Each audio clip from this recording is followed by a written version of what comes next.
Hi hello everyone. इस video के अंदर हम समझेंगे एलिमेंट्स या scope of good corporate governance की क्या क्या ऐसी चीज़ें हैं जिसके कारण जो गुड कॉर्पोरेट गवर्नेंस है वो हो पाती है, या फिर गुड कॉर्पोरेट गवर्नेंस से क्या क्या चीज़ें इफेक्ट होती हैं। तो वो हमें समझना ज़रूरी है कि ये चीज़ें ऐसी हैं जिसके चलते हम अपनी कॉर्पोरेट गवर्नेंस को और ज़्यादा अच्छा कर सकते हैं, या ये चीज़ें ऐसी होती हैं जो कि कॉर्पोरेट गवर्नेंस को अच्छा कर देती हैं। ठीक है, तो इनको हमें एक एक करके समझना है। तो इन डिटेल हम समझते हैं कि क्या क्या ऐसी चीज़ें हैं जो कि कॉर्पोरेट गवर्नेंस को के एलिमेंट्स के तौर पर आप कह सकते हो कि ये एलिमेंट्स है कॉर्पोरेट गवर्नेंस की। ठीक है, सबसे पहले चीज़ आते हैं role and power of board. Role and power of board. अब यहाँ पे बोर्ड क्या होता है, बोर्ड तो हमें पता ही है ना। यहाँ तक हम पढ़ रहे हैं तो बोर्ड हमें पता ही है कि जो भी डायरेक्टर्स होते हैं जो डिसीजन लेते हैं कंपनी के बिहाफ पे, उनको हम बोर्ड बोलते हैं। तो इनकी क्या पावर्स होती है, इनकी क्या रोल होती है, और ये रोल्स एंड पावर्स किस तरीके से कॉर्पोरेट गवर्नेंस के अंदर हेल्प करते हैं। तो बेसिकली अगर देखो तो बोर्ड क्या होता है, एक तरीके से बीच में एक व्यक्ति बैठे हुए होते हैं जो कि शेयर होल्डर्स और या फिर स्टेक होल्डर्स आप बोल सकते हो, स्टेक होल्डर्स और कंपनी के बीच में जितनी चीज़ें हो रही होती हैं वो किसके थ्रू हो रही होती हैं, बोर्ड ऑफ डायरेक्टर्स के थ्रू हो रही होती है। यही वो लोग होते हैं जो कि इनके बिहाफ पे, स्टेक होल्डर्स के बिहाफ पे डिसीजन लेते हैं कि कंपनी में क्या होना है, क्योंकि स्टेक होल्डर्स बहुत वाइड है तो वो सब डिसीजन नहीं ले सकते। तो उन्होंने क्या किया है, बोर्ड ऑफ डायरेक्टर्स को बिठा दिया है। तो अब इनको बेसिकली देखा जाए तो इलेक्ट कौन करता है डायरेक्टर्स को, कि कौन डायरेक्टर होगा, तो ये शेयर होल्डर्स के थ्रू इलेक्ट होते हैं। क्यों? ताकि उनको रिप्रेजेंट किया जा सके और जितने भी इंपॉर्टेंट डिसीजंस है शेयर होल्डर्स के बिहाफ पे वो कौन ले सके, बोर्ड ले सके, क्योंकि शेयर होल्डर्स नहीं ले सकते सारे बैठ के एक साथ decisions. Such as corporate office appointment, जितनी भी आपको अपॉइंटमेंट्स करनी है कॉर्पोरेट ऑफिस के अंदर, एग्जीक्यूटिव कंपनसेशन पे करने हैं, डिविडेंड पॉलिसी डिसाइड करनी है, तो वो कौन करेगा, बोर्ड करेगा। तो ये सब क्या है, बोर्ड की पावर है, इसी के लिए उनको बिठाया गया है। और कहीं कहीं पे क्या होता है कि बोर्ड की ऑब्लिगेशन क्या हो जाती है, फाइनेंशियल ऑप्टिमाइजेशन से ज़्यादा हो जाती है, कि सिर्फ ये नहीं कि फाइनेंशियल स्टेटमेंट बनाना या फाइनेंशियली अपने आप को वायबल करना, प्रॉफिट्स को बढ़ाना। When share holder resolution call for certain social and environmental concern, जब शेयर होल्डर्स ऐसा बोलते हैं कि आपको सोशल या एनवायरमेंटल चीज़ों पे भी ध्यान देना है, जैसे कॉर्पोरेट सोशल रिस्पॉन्सिबिलिटी का एक पूरा टॉपिक जो हमने अलग से समझना है, तो उन चीज़ों के ऊपर भी ध्यान देना किसका काम होता है, बोर्ड का ही होता है। यानी कि बोर्ड के पास पावर्स हैं कि वो फाइनेंशियल ऑप्टिमाइजेशन तो करेगा ही करेगा, या उसकी ड्यूटी भी है कि उसको करना ही करना है। इसके अलावा लेकिन उसको क्या करना पड़ता है, जब शेयर होल्डर्स या हमारा लॉ भी ये बोलता है कि उसको सोशल और एनवायरमेंटल कंसर्न्स जो होते हैं उनको भी ध्यान में रखना होता है और उनको भी प्रायोरिटाइज करना होता है, उनको सेकेंडरी लेके नहीं चलना होता है। अब यहाँ पे बोर्ड का मेन फंक्शन क्या होता है, या प्राइमरी किस चीज़ के लिए रिस्पॉन्सिबल होता है, वैल्यू क्रिएशन के लिए। और ये इंपॉर्टेंट वर्ड है, आप यहाँ पे इसके अंदर इस फर्स्ट पॉइंट में याद रखिएगा कि क्या करते हैं, वैल्यू क्रिएशन करते हैं स्टेक होल्डर्स के लिए। मेनली जो बोर्ड होता है वो क्या करता है, वैल्यू क्रिएशन करता है। अब अगर आप मान लो कि आप क्लियरली नहीं बताओगे कि बोर्ड का क्या काम है, बोर्ड को क्या क्या करना है, या बोर्ड की पावर्स क्या क्या है, तो उससे क्या होगा कि उसकी अकाउंटेबिलिटी जो है वो वीक हो जाएगी। क्यों? क्योंकि बोर्ड को यही नहीं पता कि मेरे को ये करना है, फिर बाद में उससे क्वेश्चन पूछे जाए अच्छा मैं इसके लिए अकाउंटेबल था, तो वो वैसे ही अपने आप को उस चीज़ों से बचाएगा और ऑर्गेनाइजेशन के गोल जो हैं वो फिर अचीव नहीं हो पाएंगे जो भी आपने अचीव करने थे। तो इसलिए अगर आपको गुड गवर्नेंस करनी है तो आपको जो भी बोर्ड है उसकी पावर्स, उसकी रोल्स, उसकी रिस्पॉन्सिबिलिटी, अकाउंटेबिलिटी, ये सब चीज़ें बताना ज़रूरी है। चाहे बोर्ड हो, सीईओ, चेयरमैन हो, इन सब की ये चीज़ें पता होनी चाहिए हम। और हम इसको कैसे बता सकते हैं, ताकि हम इसको बोर्ड चार्टर के अंदर अगर हम लिख लें इसको, कि अगर हम अपने चार्टर के अंदर जो भी बोर्ड चार्टर है उसके अंदर डॉक्यूमेंट कर लें इसको कि भाई आपकी ये रोल्स हैं, ये पावर्स हैं, ये ड्यूटीज़ हैं, आप अगर बोर्ड हो तो आपका ये काम है, अगर आप सीईओ हो, अगर आप चेयरमैन हो तो आपकी ड्यूटी, आप इस चीज़ के लिए अकाउंटेबल हो, तो ये सारी चीज़ें हमारे लिए ईजी हो जाएंगी। तो अगर हम इस चीज़ को करें, अगर हम बोर्ड की rules and powers and responsibilities and accountability को एक तरीके से डॉक्यूमेंट कर लें बोर्ड चार्टर के अंदर, तो हम कॉर्पोरेट गवर्नेंस को कर पाएंगे, गुड कॉर्पोरेट गवर्नेंस को कर पाएंगे। तो आई होप आपको फर्स्ट पॉइंट समझ आया होगा कि rules and powers of board किस तरीके से गुड कॉर्पोरेट गवर्नेंस के अंदर हेल्प करती है। तो एक तो बात आपने याद रखनी है कि हमें इसको डॉक्यूमेंट करना है। उसके बाद प्राइमरी रिस्पॉन्सिबल वैल्यू क्रिएशन होती है बोर्ड ऑफ डायरेक्टर्स की। देन इसके अलावा इनके पास क्या क्या काम होते हैं कि ये जितनी भी अपॉइंटमेंट्स है, एग्जीक्यूटिव कंपनसेशन है, डिविडेंड पॉलिसी है, ये सब लेते हैं किसके बिहाफ पे, शेयर होल्डर्स के बिहाफ पे, और शेयर होल्डर्स ही इनको क्या करते हैं, अपॉइंट करते हैं। तो ये क्या है, role and powers of board है। तो ये आपने इतने चीज़ें इसके अंदर याद रखनी है। दूसरी चीज़ आती है लेजिस्लेशन की। लेजिस्लेशन अब कॉर्पोरेट गवर्नेंस में कैसे हेल्प करेगा गुड कॉर्पोरेट गवर्नेंस में। तो अगर आपके जितने भी रेगुलेशंस हैं, जितने भी लॉज हैं, अगर वो कैसे हैं, क्लियर हैं और अनएम्बिगियस है कि आपको कोई दिक्कत नहीं है, आप बस एक बार ही पढ़ोगे आपको समझ आ जाएगा अच्छा ये करना है।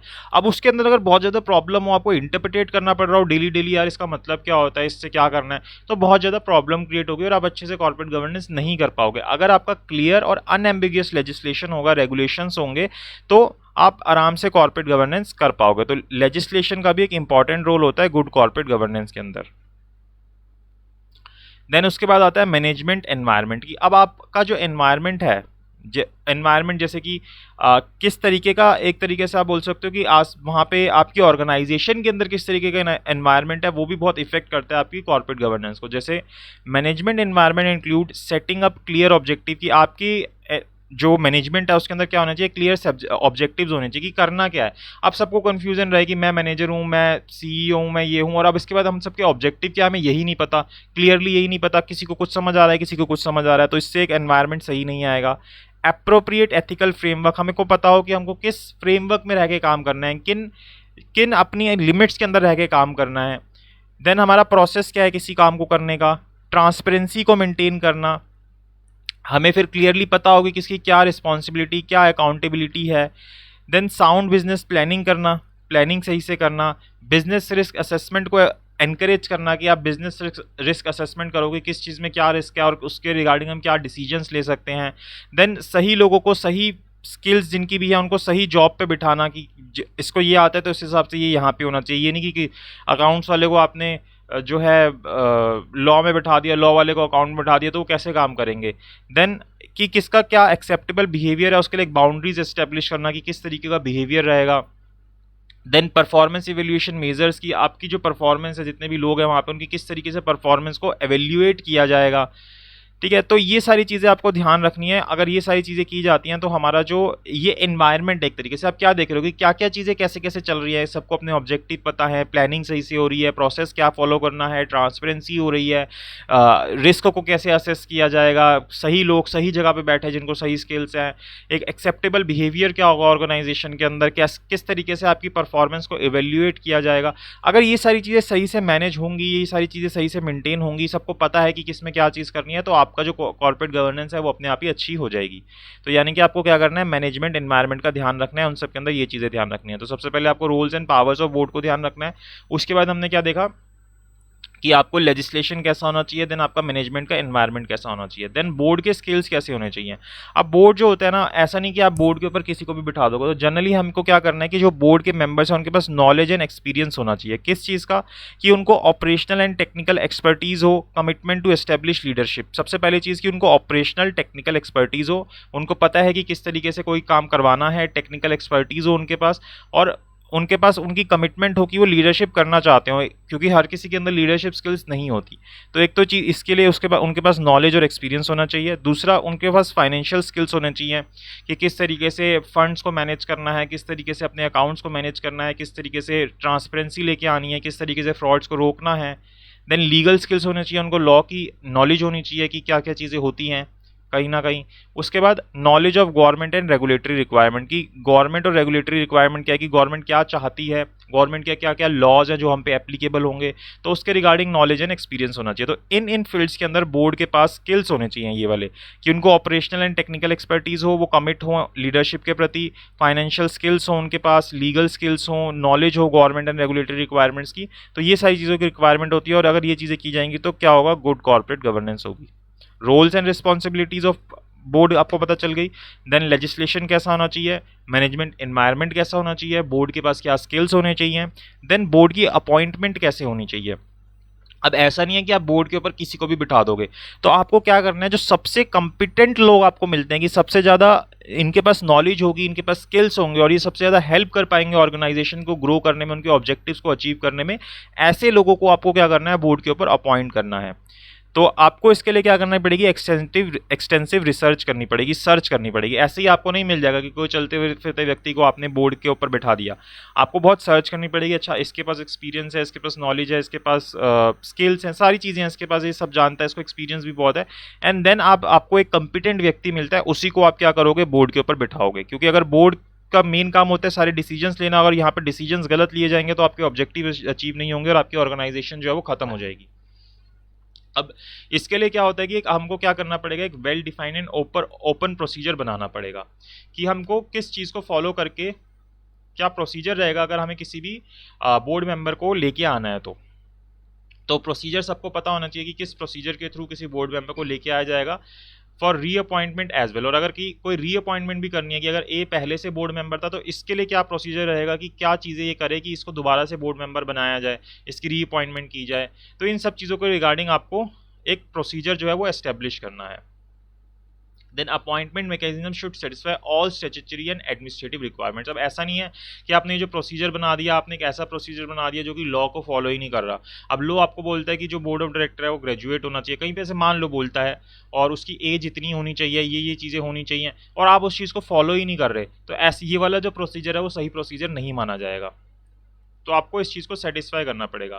देन आपको उनकी स्किल्स के ऊपर फोकस करना है कि क्या जो स्किल्स हमें इस पर्टिकुलर ऑर्गेनाइजेशन में चाहिए, क्या इस बोर्ड के पास या इस मेंबर के पास जिसको हम बनाना चाहते हैं कि क्या इसके पास ये स्किल है या नहीं है, या एट प्रेजेंट इस बोर्ड को किस स्किल की ज़रूरत है, किस व्यक्ति की रिक्वायरमेंट है, उस व्यक्ति के पास वो स्किल है या नहीं है। तो ये चीज़ें हमें ध्यान रखनी है। All new director should be provided with letter of appointment. And then अब आपने अपॉइंट कर लिया तो उनको लेटर ऑफ अपॉइंटमेंट जरूर देना है, जिसके अंदर आप उनको ड्यूटीज़ एंड रिस्पॉन्सिबिलिटीज़ बताओगे कि आपको ये करना है, ताकि उनको उनके जो रोल है वो वेल डिफाइंड रहे। देन क्योंकि हम वही वापस रोल्स एंड पावर पे चले जाएंगे और वो नहीं पता होंगे उनको, तो फिर वापस वही प्रॉब्लम क्रिएट होगी। उनका ओरिएंटेशन प्रोग्राम करना ज़रूरी है कि उनको हम बताएं ऑर्गेनाइजेशन में ले जाके, कंपनी में ले जाके कि कहाँ पे क्या चीज़ होती है, किसका क्या रोल है, क्या अपॉइंटमेंट है, कौन क्या करता है, तो उनके एक तरीके से ओरिएंटेशन की जाए। तो ये सारी चीज़ें आपको बोर्ड अपॉइंटमेंट के अंदर करनी है। तो रोल्स एंड पावर्स पता है आपको, ठीक है, legislation, management environment, and then board के स्किल्स क्या होनी चाहिए, बोर्ड की अपॉइंटमेंट कैसे होनी चाहिए, एंड देन ये एक किंग रिपोर्ट जिसको अभी हम डिटेल में आगे पढ़ेंगे, किंग रिपोर्ट जो साउथ अफ्रीकन रिपोर्ट है, उसके अंदर भी हमें बताया गया कॉर्पोरेट गवर्नेंस के अंदर कि किन किन चीज़ों को एक तरीके से क्या क्या चीज़ें जो होती हैं बोर्ड ऑफ डायरेक्टर के रोल के अंदर आ जाती हैं कि ये काम जो होते हैं बोर्ड ऑफ डायरेक्टर को करने होते हैं। सबसे पहली चीज़ क्या करनी होती है कि पर्पस क्या है कंपनी का, ये डिफाइन करना होता है बोर्ड को कि इस पर्पस के लिए हमारी कंपनी जो है वो काम कर रही है। एक तरीके से आप ऑब्जेक्टिव भी बोल सकते हो। देन किन वैल्यूज़ को हम ध्यान में रखेंगे जब भी हम अपने इस पर्पस को अचीव करने के लिए काम कर रहे होंगे। तो वैल्यूज़ बहुत इंपॉर्टेंट होती है, आप वैल्यूज़ से बाहर जाके काम नहीं करोगे। तो वैल्यूज़ को डिफाइन करना भी किसका काम होता है, बोर्ड का काम होता है। पर्पस बताना, वैल्यूज़ डिफाइन करना, देन कौन कौन से ऐसे स्टेक होल्डर्स हैं जो कि कंपनी के लिए रेलिवेंट है, स्टेक होल्डर यानी जिनके ऊपर इफेक्ट आएगा, तो उनको आइडेंटिफाई करना ये भी किसका काम है, बोर्ड का काम है। तो सबसे पहले पर्पस बताना, वैल्यूज बताना, स्टेक होल्डर्स को आइडेंटिफाई करना, देन इन सब के लिए ये सारी चीज़ें करने के लिए एक स्ट्रेटेजी डेवलप करना, ये भी बोर्ड का काम है। और इस स्ट्रेटेजी को इम्प्लीमेंट करना ये भी किसका काम है, बोर्ड का काम है। तो ये 5 काम जो है वो किंग्स रिपोर्ट के अंदर बताए गए हैं। पर्पस बताना, वैल्यूज क्रिएट करना, किन वैल्यू के अंदर आपको रहना है, स्टेक होल्डर्स को आइडेंटिफाई करना, स्ट्रेटेजी बनाना और स्ट्रेटेजी को इम्प्लीमेंट करना। तो ये सारे काम किसके हैं, बोर्ड के हैं, रोल हैं एक तरीके से बोर्ड के। तो ये हो गए अभी तक हमारी 5 चीज़ें जो कि हमें एक तरीके से एलिमेंट्स हुए हैं हमारे गुड कॉर्पोरेट गवर्नेंस के अंदर। तब हमारा 6th आता है बोर्ड इंडक्शन एंड ट्रेनिंग। अब बोर्ड को आपको क्या करना है कि अगर कोई भी बोर्ड मेंबर आ रहा है यानी कि डायरेक्टर आ रहा है, तो आपको उसको इंडक्शन एंड ट्रेनिंग प्रोग्राम करना है। इन चीज़ों के बारे में अभी जब आगे चलोगे ना, नेक्स्ट चैप्टर्स में आओगे, वहाँ पे भी बहुत डिटेल में बता रखा है। तो आपको क्या करना है कि जो भी डायरेक्टर आ रहा है उसको आपको एक अच्छी खासी अंडरस्टैंडिंग देनी है कि उसका एरिया ऑफ ऑपरेशन क्या होगा, कि कंपनी किस चीज़ के अंदर काम करती है, उनकी क्या स्ट्रेटेजी है, क्या वो चैलेंजेस फेस करते हैं या बोर्ड क्या चैलेंजेस फेस करता है, ये सारी चीज़ें आपको उनको सही से बतानी है। Then attendance at continuing education and professional development, and then जितने भी डेवलपमेंट प्रोग्राम्स किए जाएंगे, उनको एजुकेट करने के लिए प्रोग्राम्स किए जाएंगे, वहाँ पे इंश्योर करना है कि वो कॉन्टीन्यूसली अटेंड रहें, क्योंकि वही चीज़ें तो उनको अंडरस्टैंड करने में हेल्प करेगी कि क्या हमारी ऑर्गेनाइजेशन कंपनी काम करती है, और उनकी जो डेवलपमेंट है वो सभी तरीके से डेवलपमेंट हो उनकी, और जिसके कारण फिर हमारी कॉर्पोरेट गवर्नेंस जो है वो अच्छी होगी। तो ये छठा काम हो गया कि आपको बोर्ड की इंडक्शन एंड ट्रेनिंग करना जरूरी है। देन बोर्ड इंडिपेंडेंस की, अब आपको क्या करना है कि ऐसा नहीं है कि आपने डायरेक्टर तो बिठा दिया लेकिन वो सारे डायरेक्टर्स का कहीं ना कहीं इंटरेस्ट इन्वॉल्व है ऑर्गेनाइजेशन कंपनी के अंदर। तो वहाँ पे आपको क्या करना है, एक बैलेंस मेंटेन करना है इंडिपेंडेंट और नॉन इंडिपेंडेंट डायरेक्टर्स के बीच में, क्योंकि जो इंडिपेंडेंट डायरेक्टर है उनका कोई इंटरेस्ट इन्वॉल्व नहीं होगा उनके अंदर, तो उनका कोई भी इंटरेस्ट कन्फ्लिक्ट नहीं होगा, कि कन्फ्लिक्ट ऑफ इंटरेस्ट नहीं होगा कि मेरा ये इंटरेस्ट इन्वॉल्व था इसलिए मेरे को ऐसे डिसीजन लेने चाहिए जिस कारण से मुझे फायदा हो। तो इस तरीके की कोई उनका इंटरेस्ट ही नहीं होगा। तो इंडिपेंडेंट है तो वो एक तरीके से ऐसे काम करेंगे कि जो ऑर्गेनाइजेशन है वो सही से चलनी चाहिए, कंपनी जो है सही से चलनी चाहिए। तो इसलिए हमें क्या करना है कि बोर्ड की इंडिपेंडेंस का भी ध्यान रखना है। तो ये एक असेंशियल एलिमेंट होता है साउंड कॉर्पोरेट गवर्नेंस के लिए। तो आपको sufficient number of independent directors अपने बोर्ड के अंदर रखने पड़ेंगे, ठीक है। तो यही चीज़, और आपको बैलेंस भी मेंटेन करना पड़ेगा इंडिपेंडेंट और नॉन इंडिपेंडेंट डायरेक्टर्स के बीच में। तो ये चीज़ आपको बोर्ड इंडिपेंडेंस की ध्यान रखनी है। देन बोर्ड मीटिंग, अब आपको क्या करना है कि जितने भी डायरेक्टर्स हैं वो अपना सफिशिएंट टाइम दे और ड्यू अटेंशन दे अपनी ऑब्लिगेशंस को मीट करने के लिए। अब अगर वो बोर्ड मीटिंग्स को अटेंड करेंगे रेगुलरली और थॉरली प्रिपेयर करेंगे बोर्ड रूम में एंटर करने से पहले, तो इससे क्या होगा, उनकी जो इंटरेक्शन की क्वालिटी है, जो वो आपस में इंटरेक्शन करेंगे, चीज़ों के ऊपर डिस्कस करेंगे, वो इंक्रीज होगी, क्योंकि सबने प्रिपेयर करके आए हैं, वो ऑन द स्पॉट चीज़ों को सोचेंगे नहीं। Board meetings are forums for board decision making, क्योंकि बोर्ड मीटिंग्स क्या होता है कि हम बेसिकली डिसीजन लिए जाते हैं बोर्ड के द्वारा। These meeting enable director to discharge their responsibility, और ये जितनी भी इनकी रिस्पॉन्सिबिलिटीज बनती है ना, जो भी रोल्स एंड रिस्पॉन्सिबिलिटीज बताई गई होती है बोर्ड को कि आपका ये काम है, आपकी ये रिस्पॉन्सिबिलिटी, तो इन्हीं मीटिंग्स के थ्रू ही तो वो अपनी इस रिस्पॉन्सिबिलिटी को डिस्चार्ज कर पाते हैं। The effectiveness of board meeting is dependent on carefully planned agendas. तो अगर आपकी जो मीटिंग है वो सक्सेसफुल है या नहीं है, या इफेक्टिव होगी या नहीं होगी, वो किसके ऊपर डिपेंड करेगा कि आपने अपना जो एजेंडा था वो केयरफुली डिसाइड किया था या नहीं किया था, प्लान किया था नहीं किया था कि किन चीज़ों के ऊपर हम डिस्कस करेंगे। तो वो चीज़ें आपने सही से प्लान की थी ना या नहीं की थी। ये नहीं कि सिर्फ आप मिलके बैठ के और अब 4 बातें की और ख़त्म कर दी बोर्ड की मीटिंग। आपकी प्लान्ड एजेंडाज होने चाहिए कि किन चीज़ों के ऊपर हम अपनी मीटिंग को करेंगे। And providing relevant papers and material to directors sufficiently prior to board meetings, और जो भी चीज़ें हैं वो डायरेक्टर्स को पहले प्रोवाइड की जाएंगी, जो पेपर्स हैं। आप ये नहीं कि आपने डिस्कस करना है ए चीज़ के ऊपर, आप सामने वाले डायरेक्टर को पता ही नहीं, उसके पास पहले रेलिवेंट पेपर्स होने चाहिए कि वो भी उसको पढ़े, उसके ऊपर प्रिपेयर करे, और उसके मन में भी कोई चीज़ हो तो वो भी मीटिंग के अंदर रख सके। तो इस तरीके से आपकी जो बोर्ड मीटिंग है, अगर सही से होगी, प्री प्लान्ड होगी, उसके अंदर सारी चीज़ें प्रिपेयर करके की जाएंगी, तो वो भी आपको कॉर्पोरेट गवर्नेंस की तरफ लेके आएंगे। क्योंकि बोर्ड के जितने भी रूल्स अभी तो हम पढ़ते आ रहे हैं, आप जितने भी अच्छा बोर्ड बिठा दो, जितने भी अच्छे डायरेक्टर बिठा दो, अगर उनकी मीटिंग्स के अंदर प्री प्लान्ड या प्लान्ड एजेंडाज नहीं है, वो प्रिपेयर करके नहीं आ रहे हैं, तो फिर वो अपनी रिस्पॉन्सिबिलिटीज़ को नहीं निभा पाएंगे और कॉर्पोरेट गवर्नेंस नहीं हो पाएगी। Then code of conduct, simple सी बात है कि आपको अपनी ऑर्गेनाइजेशन के अंदर एक कोड ऑफ कंडक्ट बताना है, जिसके अंदर क्या एथिकल प्रैक्टिसेस होंगी, क्या आपका कंडक्ट रहना चाहिए ऑर्गेनाइजेशन के अंदर, जितने भी लोग हैं उनके रिगार्डिंग, तो वो सारी चीज़ें आपको कम्युनिकेट करनी है। देन आपको स्ट्रेटेजी सेटिंग करनी है कि क्लियरली डॉक्यूमेंटेड होना चाहिए कि आपकी लॉन्ग टर्म कॉर्पोरेट स्ट्रेटेजी है क्या, किन चीज़ों को आप फॉलो करोगे। Then business and community obligations, तो ये चीज़ तो हम देख ही चुके हैं कि आपको कम्युनिटी की भी साथ साथ में ध्यान रखना है, कम्युनिटीज़ के प्रति भी जो आपकी ऑब्लिगेशन रहती है उनको आपको निभाते हुए चलना है। तो ये भी एक तरीके से इंटीग्रल पार्ट होता है कॉर्पोरेट गवर्नेंस करने के लिए। Then financial and operational reporting की आपको क्या करना है कि comprehensive, regular, reliable, timely and correct and relevant information जो है वो पहुंचानी है, क्वालिटी इन्फॉर्मेशन आपको पहुंचानी है, अप्रोप्रिएट होनी चाहिए, जो कि जो भी कॉर्पोरेट गवर्नेंस को मॉनिटर करने के लिए इम्पॉर्टेंट हो। तो इस तरीके की इन्फॉर्मेशन जो है, फाइनेंशियल इन्फॉर्मेशन आपको पहुंचानी है।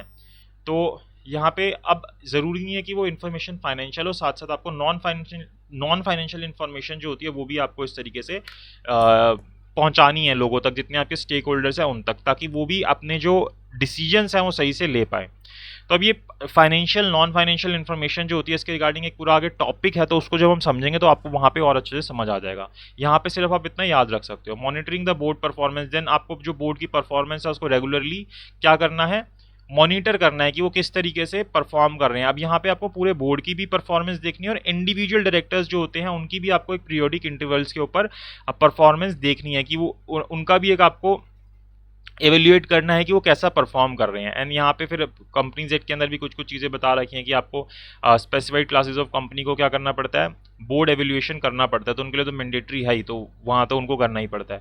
देन ऑडिट कमेटी को डेवलप किया जाए, ऑडिट कमेटी के रिगार्डिंग एक पूरा चैप्टर है, रिस्क मैनेजमेंट के रिगार्डिंग एक पूरा चैप्टर है, उन सारी चीज़ों को भी हमें करना पड़ता है, और ये सारी चीज़ें हमें गुड कॉर्पोरेट गवर्नेंस के अंदर हेल्प करती है। तो ऑडिट कमेटी रिस्पॉन्सिबल होती है इंटरनल स्टैट्यूटरी ऑडिटर्स के अंदर इंटरनल कंट्रोल की एडिक्वेसी को देखने के अंदर कि कंप्लायंस हो रही है नहीं हो रही है पॉलिसी एंड प्रोसीजर के रिगार्डिंग। देन बोर्ड को रिपोर्ट करना की इश्यूज़ की, क्या की इश्यूज़ आ रहे हैं जो कि ऑडिटर्स उनको बता रहे हैं। तो ये सारी चीज़ें जो है फिर हेल्प करती हैं गुड कॉर्पोरेट गवर्नेंस में। और इसी तरीके से रिस्क मैनेजमेंट भी हेल्प करता है। तो ये अपने आप में एक बहुत इंपॉर्टेंट चीज़ है रिस्क मैनेजमेंट करना, क्योंकि इसके अंदर हम क्लियरली आइडेंटिफाई करते हैं कि हमारा रिस्क है क्या, फिर एनालाइज करते हैं कि ये किस तरीके का रिस्क है, इसके अंदर कितने % ये रिस्क है कि भाई इसके अंदर हमें 10% 10% रिस्क है, 20% रिस्क है, देन उस रिस्क को कैसे ट्रीट करना है कि हमें उस रिस्क को अवॉइड करना है या उसको बियर करना है रिस्क को, या मिनिमाइज करना है, तो ये डिसीजन लिए जाते हैं। इससे क्या होता है, अगर ये चीज़ें की जाती है तो कंपनी जो होते हैं अपने ऑब्जेक्टिव्स को सही से अचीव कर पाते हैं। तो ये चीज़ें आपको अपने रिस्क मैनेजमेंट को भी सही से करना होता है।